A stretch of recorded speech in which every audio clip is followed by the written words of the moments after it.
Hey, what's up? Welcome back. In this video today, I'm gonna show you guys my all-time favorite smoker. I'm gonna show you how to use it, how I use it, and then we're gonna get into the gateway drug of home smoked barbecue, which in my mind is pulled pork. So, I'm really excited to break it down for you. Let's get started.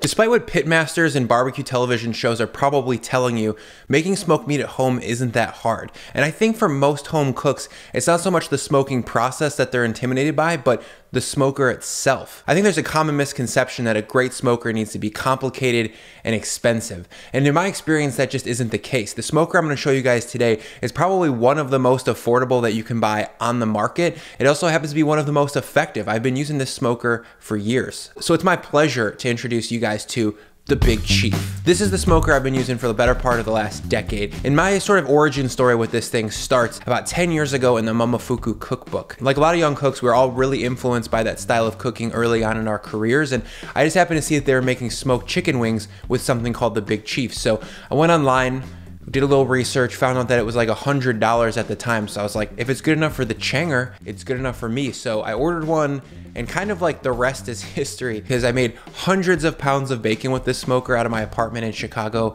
as like a little side hustle. I made hundreds of pounds of smoked trout to turn into salad that was kind of like almost like a cult favorite sandwich. And I've made tons of smoked pastrami. You name it, I've done it in this smoker. Oh yeah, and by the way, this smoker only costs like 130 bucks on Amazon, and it comes with wood chips. The design of this smoker is really simple, and I think that's one of the best parts. It's basically just a little wood chip tray that's on top of an electric heating element inside of a really nice aluminum box with some grates that you put stuff on to smoke. But I want to be fully transparent here. I called Smokehouse Products like a month ago, 2 months ago, a while, time doesn't exist. So I called Smokehouse Products and was like, hey guys, it's me, Bri. What do you think about me featuring the Big Chief in a video? Because I'm pretty stoked on it. And they didn't know who I was. They watched a couple of the videos and then they were pretty quickly like, okay. They sent me a whole care package full of goodies. And here I have a brand new Big Chief smoker to show you guys. And this is the fourth Big Chief I've ever owned.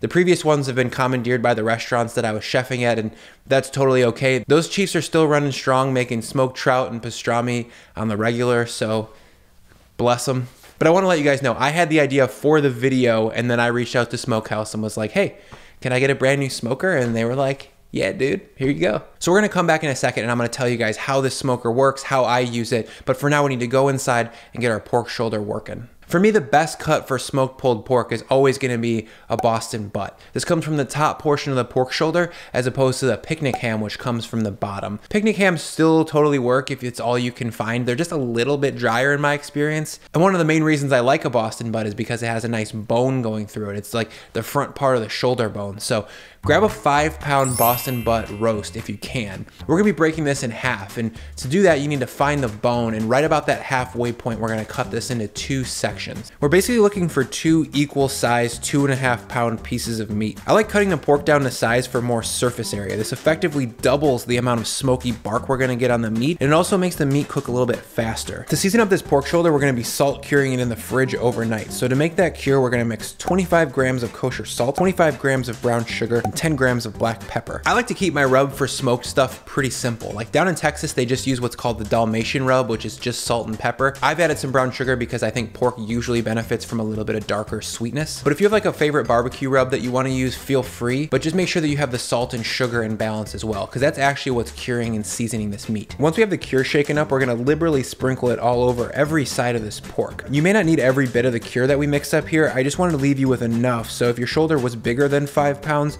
you'd have plenty. At this point, we're all seasoned up and we're gonna post this thing on a wired rack on a sheet tray and let it cure in the fridge overnight for 12 to 16 hours. The next morning, the pork looks seasoned well. The outsides become a little bit dry and pretty tacky. This is called a pellicle, and it's a very necessary part of getting the smoke to stick properly to the outside of our pork shoulder. Wet meat and smoke together taste really bad, like ashtray bad, so avoid it. Just don't smoke wet meat. Okay, it's time to put this pork in the Big Chief. There's nothing to do here other than to plug in the smoker, put the pork on the rack, and then place on the front cover. I'm using the hardwood smokehouse blend that comes with the Big Chief. I think it's a mix of alder, apple, and hickory. This is a good time to talk process real quick. I am not cooking this pork shoulder all the way in the smoker. We're gonna get a really intense smoke flavor on the outside, and then we're gonna bring it inside and cook it in the oven where the time and temperature can be a little bit more controlled. And one of the most well-known brisket dudes of all time, Aaron Franklin, uses the same method or something very similar at Franklin Barbecue. And basically he'll smoke the briskets for 7-8 hours to get them seasoned with the smoke,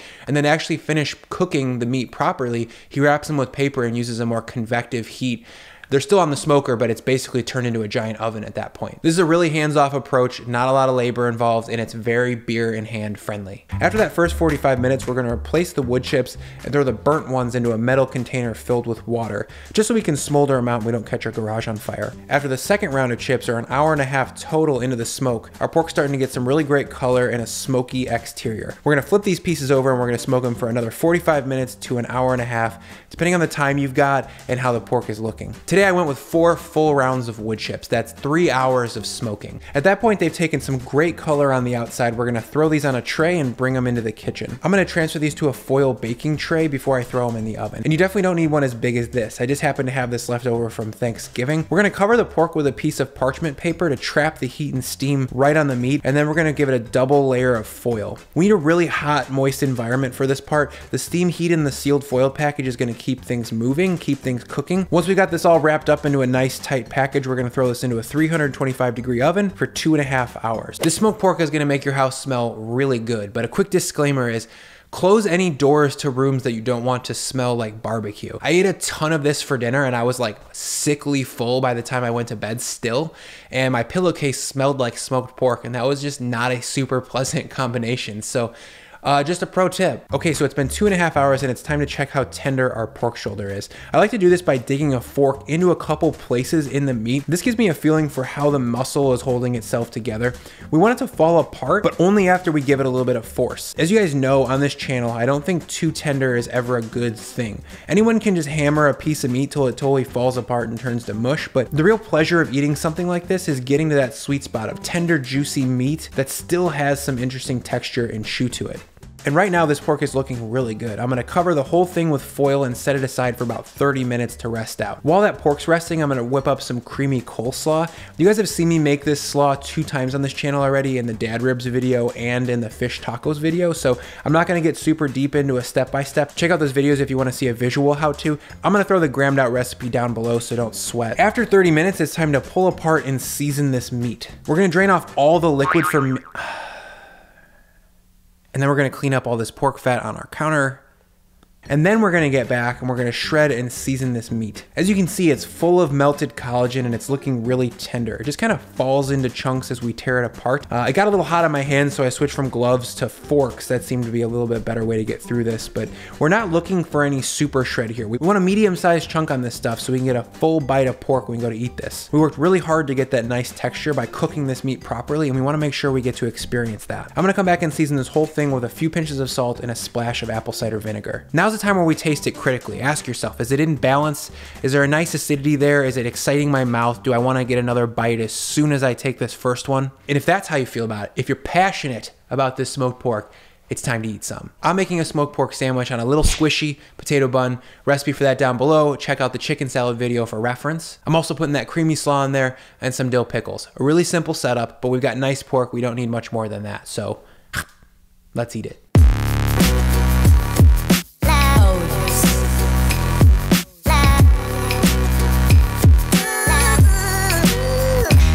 For me in the summertime, this pulled pork recipe is just an easy win. For the amount of time that I put into it, it's a huge payoff. If you guys like this video, consider giving it a like. That lets YouTube know that you guys enjoyed the content, you stuck around to the end, and it might consider showing it to a few other like-minded people. As always, guys, thank you so much for your time and attention.